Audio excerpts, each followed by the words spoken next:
In 1970, on the peaceful Oregon coast in the small town of Florence, a very unexpected and strange event took place. It wasn't a battle or a political moment, but something far more peculiar, an exploding whale. Yes, you heard that right.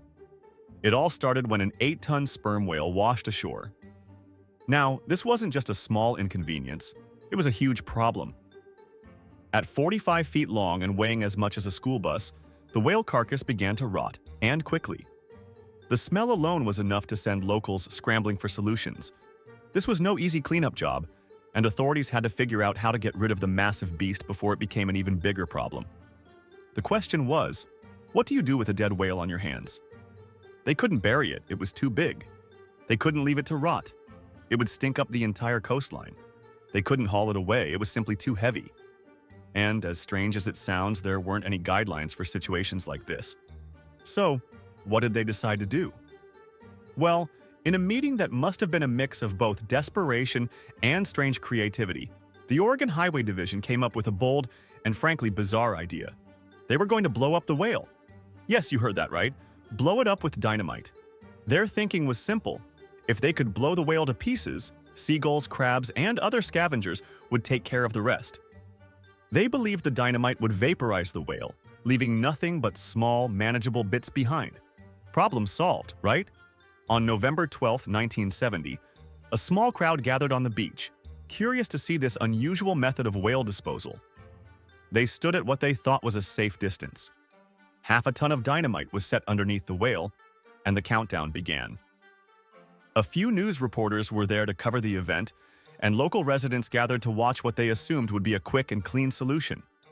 As the dynamite exploded, the beach erupted with flying chunks of blubber and sand. But instead of the clean explosion that officials expected, chaos ensued. Massive pieces of the whale flew through the air, not small, tidy bits like they had hoped. One giant chunk of blubber even came crashing down on a car parked more than a quarter of a mile away, completely smashing it. The stench? Worse than ever. To make things even more ridiculous, the explosion didn't even solve the problem. Instead of vaporizing the whale, the blast sent giant chunks of it everywhere, and a large part of the whale's body was still intact. The scene was surreal. Whale parts scattered across the beach, bits of blubber raining down on the spectators, and a completely smashed car under a chunk of whale fat. Reporters captured the entire event, and it quickly became a local legend. In fact, the footage has since been passed around, becoming one of the most bizarre moments in local history. And what about the cleanup? Well, after the explosion, crews still had to come in and clean up the remains of the whale, making the entire dynamite plan not just ridiculous, but pretty much useless. This strange event became known as the Exploding Whale of Florence, a quirky piece of Oregon history that left locals scratching their heads. Today, it stands as a lesson in creative problem-solving gone horribly wrong. So, next time you face a problem, just remember, there are bad ideas. And then there's blowing up a whale with dynamite.